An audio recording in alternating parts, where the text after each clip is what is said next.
we've had in the past. Now, meanwhile, Louisiana Congressman Steve Scalise says local leaders are waiting days for answers to basic questions. Joining me now are Congressman Scalise, who expressed a lot of outrage at today's hearing on Capitol Hill, and Louisiana Republican Senator David Vitter. Guys, welcome back. Thanks, Sean. Good to be with you. Congressman, let's talk about your outrage you expressed today. Where's your level of frustration the highest? Well, you know, when you look, the president spent probably as much time trying to exploit our disaster to talk about his cap-and-trade energy tax, which has nothing to do with fixing the problem. And so when you look, and I talked to leaders on the ground, I was on Grand Isle all day Friday, they're telling me they're spending more time fighting with federal government and BP than they are fighting the oil. That's inexcusable. Yeah, and the emotional behavior, Senator, of the president, you know, I know that this was a political speech tonight. This was, all right, obviously our poll numbers are going down, the criticism's high. The president now is also, though, advancing an agenda that you say is really going to hurt your state in a profound way, and that's the moratorium.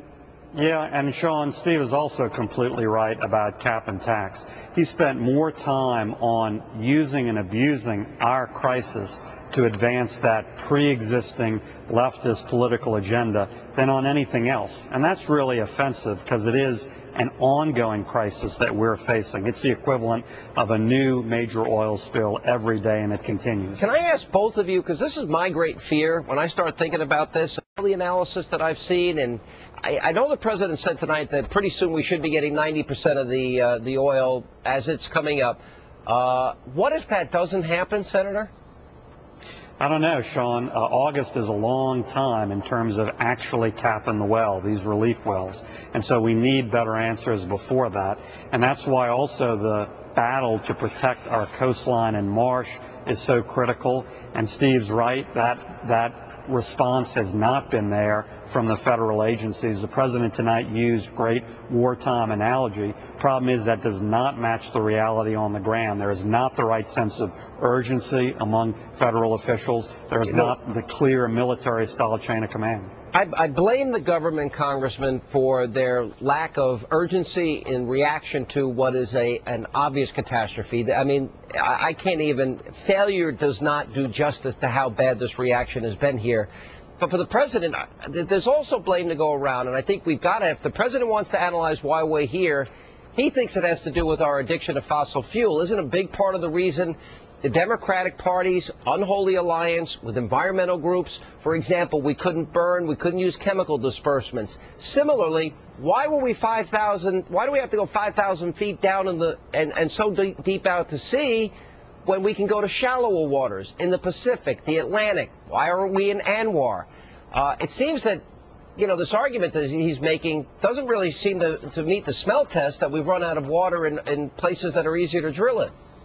No, it doesn't, Sean, and in fact, his friends in the radical environmentalist movement are the ones who pushed us off to the deep waters of the outer continental shelf because they closed off so many of our natural resources. And the federal government continues to underestimate the depth of this problem at every angle. And tonight, the president actually said that he won't tolerate inaction. Yet it was his inaction that caused over 3 weeks to go by before he even approved the governor's plan to protect our marsh and put up those sand barriers, which only covered 25% of the plan that was submitted by our local leaders. So before he high-fives and says how good of a job he did on that, 75% of that sand barrier plan still hasn't even been approved by this president. Why hasn't anybody, Senator, asked about the Dutch government's offer for skimmers that could have taken a significant portion of that oil off the surface? Why hasn't anyone asked about why those booms are sitting in that warehouse in Maine?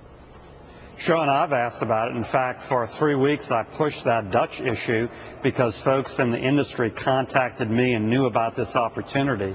And we sent email after email, made contact after contact with both BP and the federal government, and it took a month to get any sort of results.